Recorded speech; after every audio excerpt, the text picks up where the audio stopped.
Tuan tu. Kasut lah, duduk kasut. Udah ke?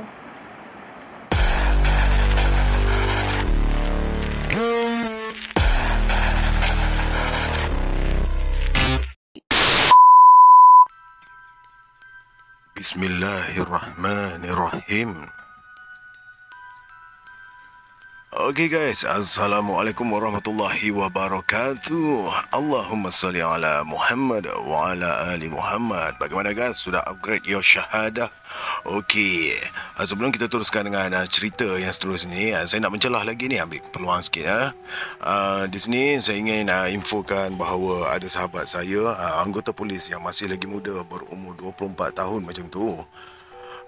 Dia sedang diuji mengalami kanser, difahamkan kanser hati yang bermula daripada paru-paru kalau tak silap saya. Dan dia sekarang kritikal dan sedang bertarung nyawa di sini saya mengambil peluang atas platform saya minta jasa baik kawan-kawan. Saya berharap, sangat berharap dan terlalu berharap andai kata dapat meluangkan sedikit masa seminit dua untuk mendoakan sahabat kami ni, sahabat saya. Semoga dipermudah urusan, selamat dan sembuh, diangkat kesakitannya insyaAllah. Dia terlalu muda, tapi kita tak bolehlah asbabkan terlalu tua untuk menerima penyakit, bukan? Mudah-mudahan ada doa-doa daripada kalian. Mana kita tahu dalam ramai-ramai kita ni ada yang diangkat doanya, insyaAllah. Amin. Dan nama dia adalah Naim. Naim, seorang anggota polis yang masih lagi muda. Okey, terima kasih pada semua. Baik, jadi kita teruskan dengan kisah kita kali ini. Kisah kali ini dia menceritakan tentang makhluk genit.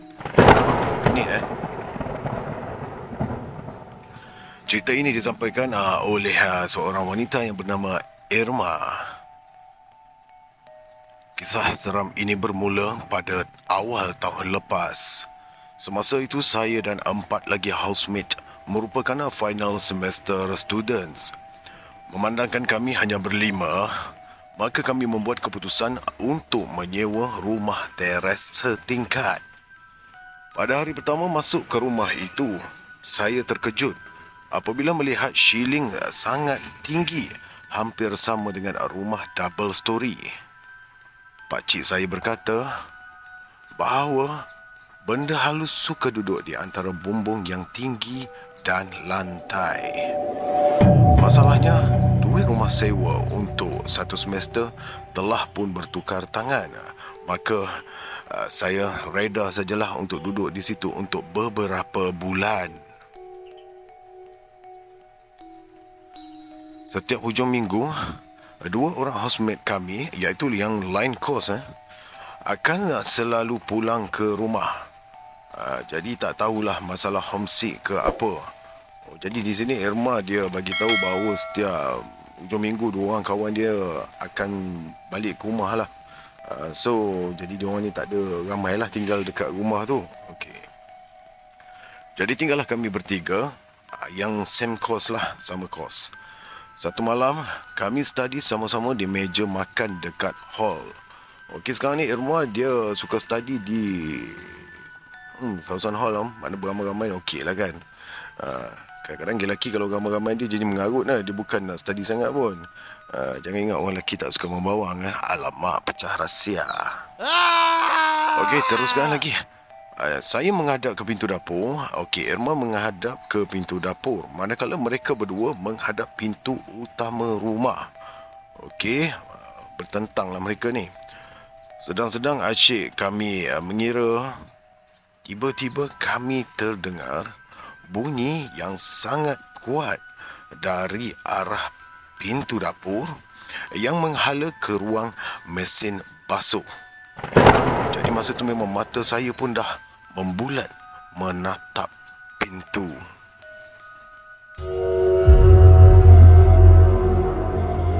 Kawan saya bertanya, bunyi apa tu kak? Dan saya hanya mampu untuk menggelengkan kepala.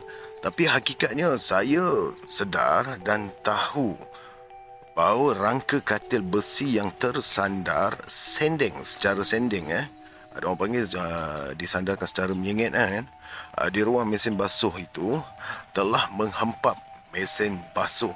Okey. Kalau kita buat gambaran di sini, bunyi jatuh ni memang kuat lah kalau macam tu kan. Okey.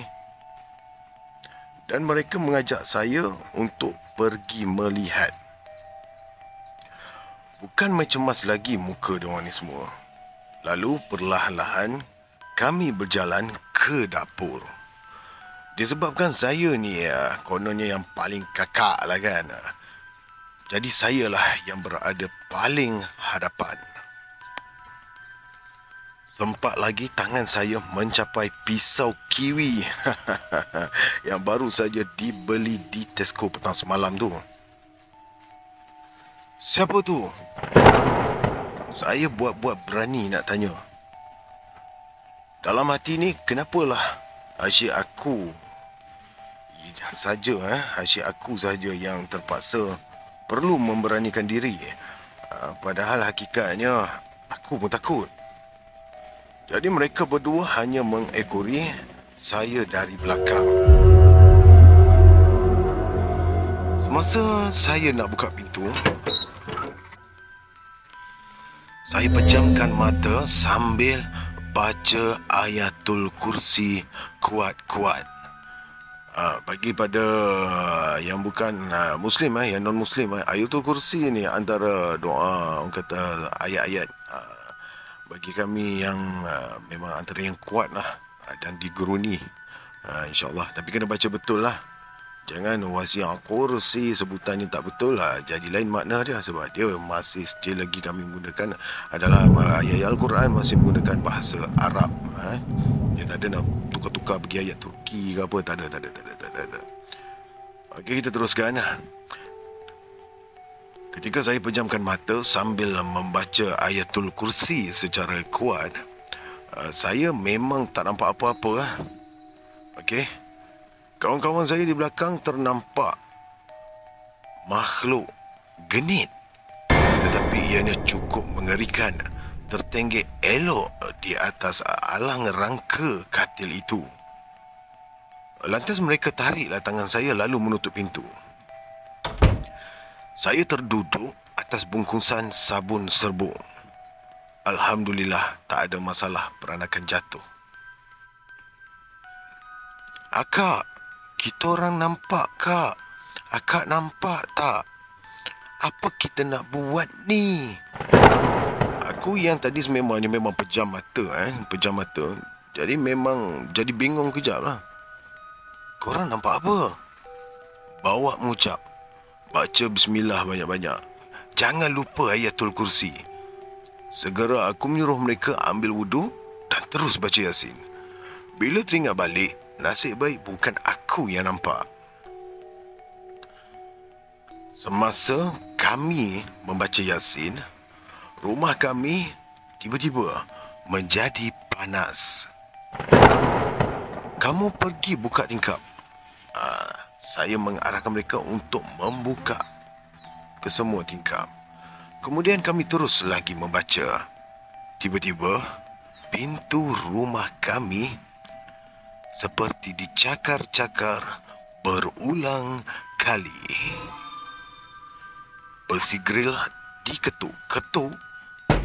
Bunyinya sangatlah annoying, bingit, seperti hendak berpisah lagaknya.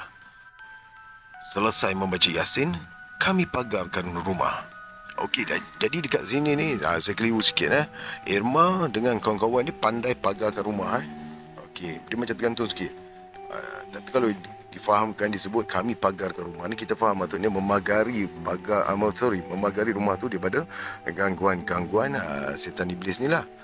Tapi kalau dia tutup pagar, dia mesti akan cakap kami tutup pagar. Okey?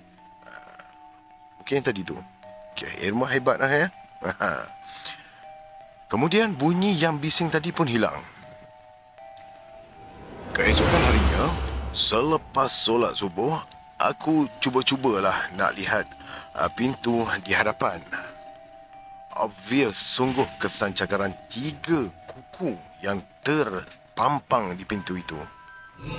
Aku dah terbayang muka tuan rumah akan marah gila lah bila tengok keadaan pintu rumah macam ni. Lepas tu, aku pergi melihat keadaan ruang mesin basuh pula.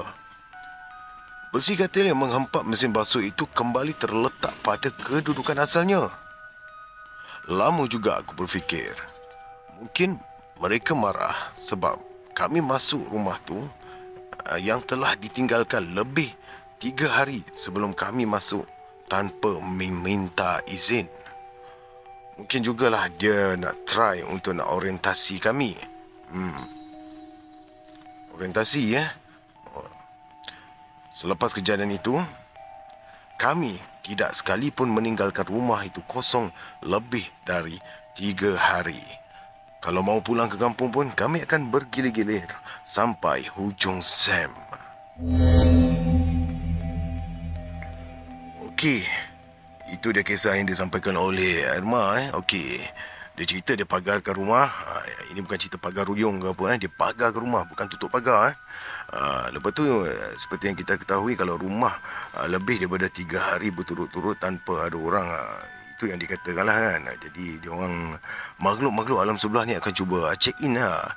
Ya, ye. Ibarat macam tu lah.